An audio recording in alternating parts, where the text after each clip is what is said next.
Então, continuando o interrogatório, senhor Roberto Teixeira, nessa minuta que foi encontrada no tabelionato,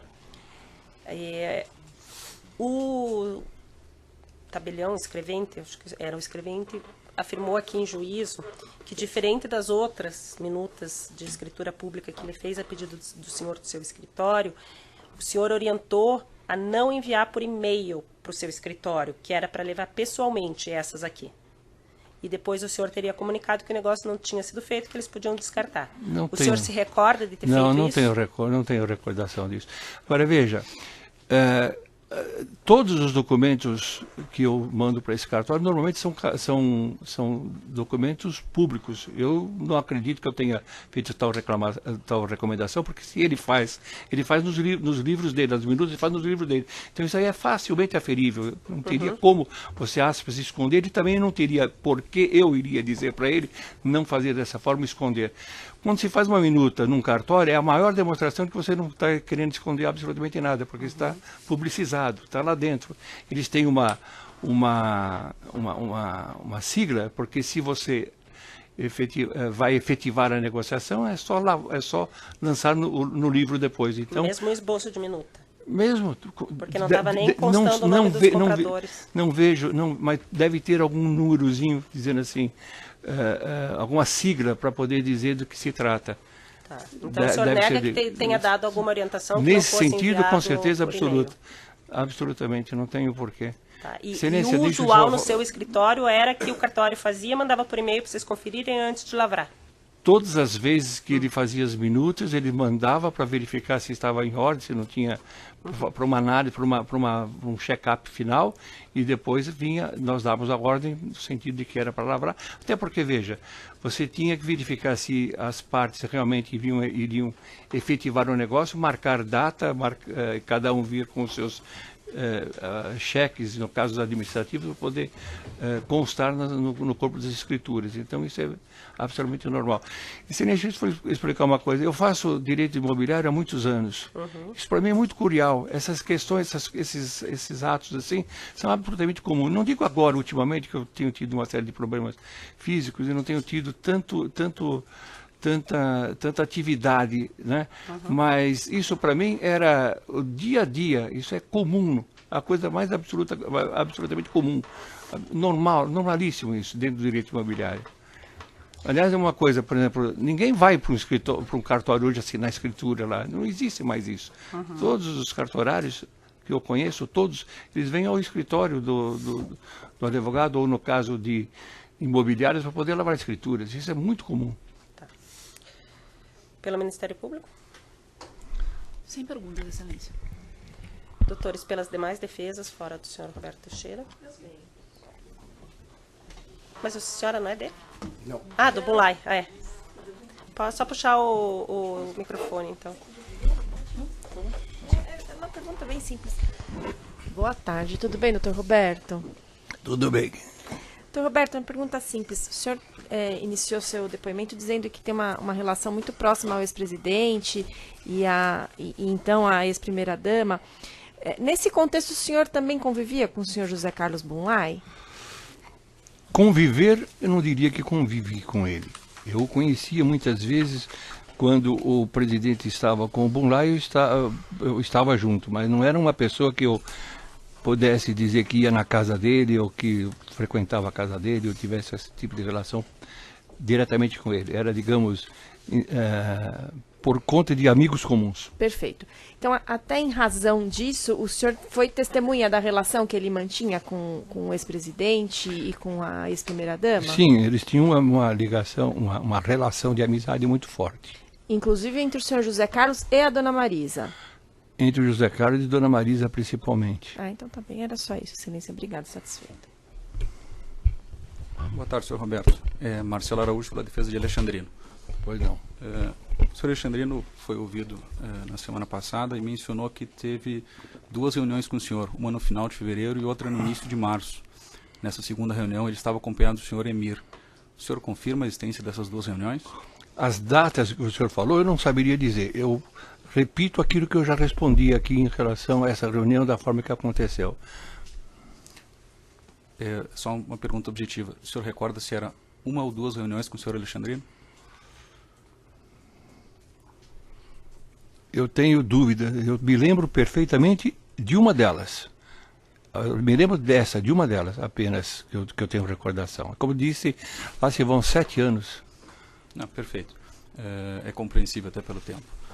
Um segundo ponto. O senhor recorda se essas contendas judiciais que envolviam o Grupo Odebrecht, que o senhor representava o lado contrário, se elas duraram até o fim do ano de 2010, início de 2011?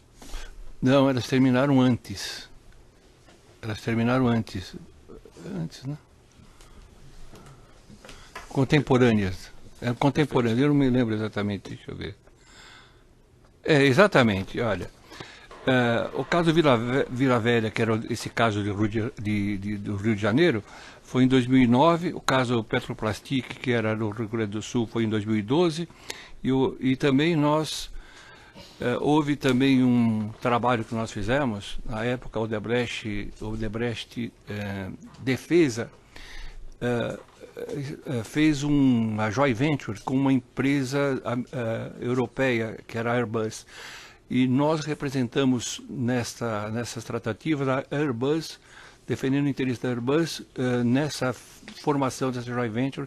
Isso foi em 2011. Sem mais perguntas, obrigado. Doutores? Nenhuma outra... O senhor tem perguntas? Mas eu sempre conheci você como advogado da área imobiliária. Foi dito pelo seu antecessor, quando depôs aqui, que você era especializado em direito aeronáutico. Explica um pouco isso para mim, porque eu não sabia. Eu conheço uma pessoa, chama-se professor Arruda Alvim. Ele diz o seguinte: o direito é fácil, o difícil é você ter o cliente.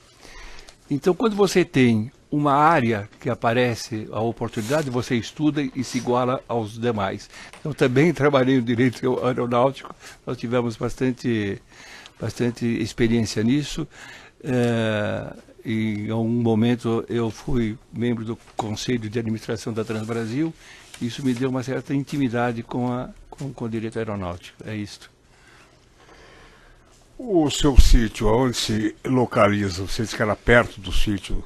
Então, meu sítio é Passagem, porque ele fica na cidade de Monte Alegre do Sul, a 130 quilômetros de São Paulo. Eu faço o caminho pela Fernão Dias. Então, para eu ir até o sítio do Fernando, é um desvio, 3, 4 quilômetros para lá e volto para o meu caminho. É por isso que era caminho. Aproveita e passa. Você ia tomar cerveja com o presidente. Exatamente. Mas eu tomava cerveja, mas não dirigia porque eu estava com motorista. Muito bem. Nos conte rapidamente a respeito da sua atividade na Ordem dos Advogados. Você foi presidente da Ordem de São Bernardo? Sim. Eu fui presidente da Ordem dos Advogados de São Bernardo, subseccional de São Bernardo, né, na verdade, durante 2 mandatos. Eu fui vice-presidente, fui secretário, fui tesoureiro, depois eu fui presidente da Banca do Exame de Ordem, do Estado de São Paulo, e sempre eu dediquei muito tempo da minha vida nessa atividade corporativa. E um fato importante, pelo menos agora, até lembrando que nós estamos aqui numa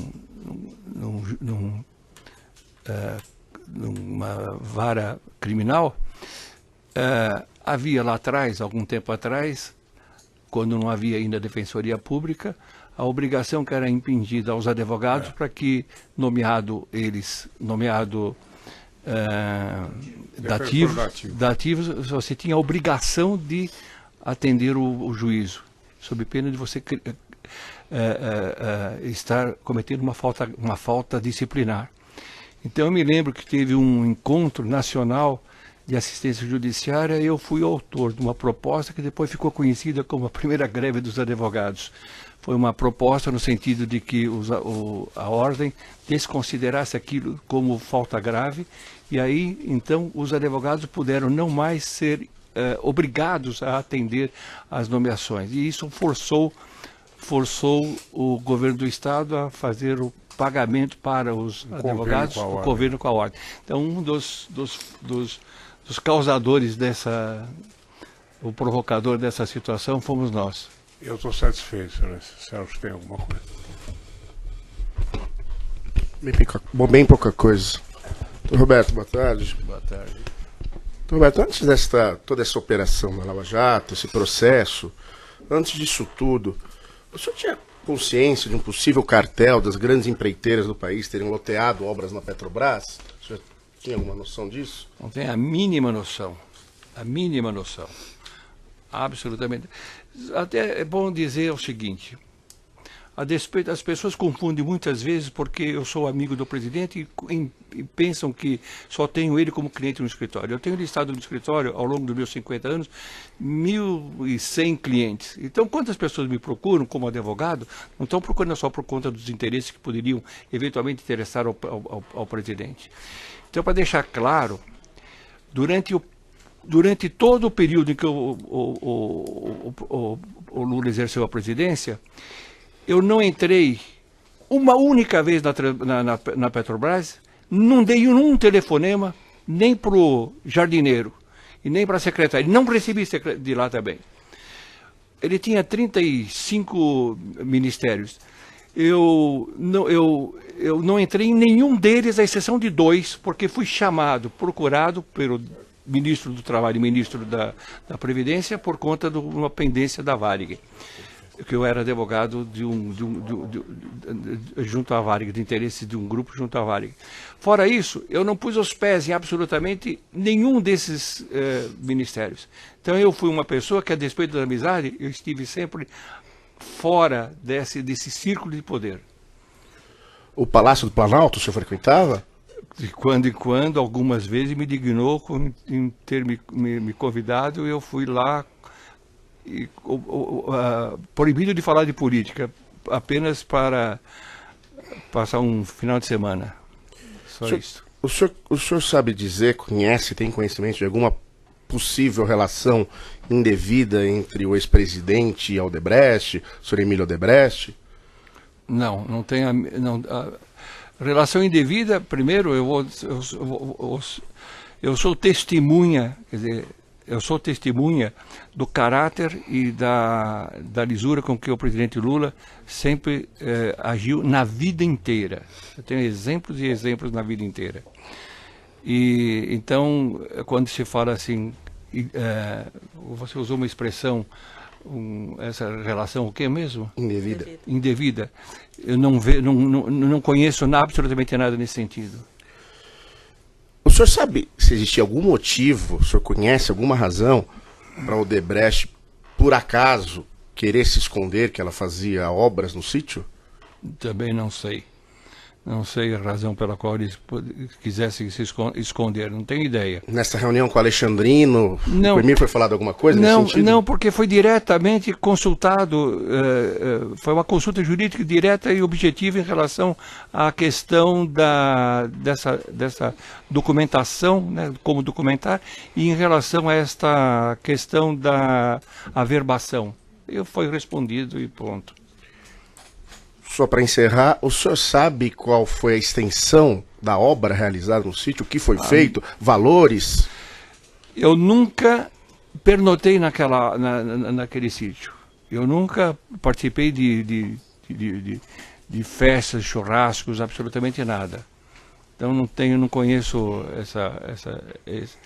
essa extensão, como você pergunta, destas obras. Eu estou satisfeito, Excelência. Obrigado. Então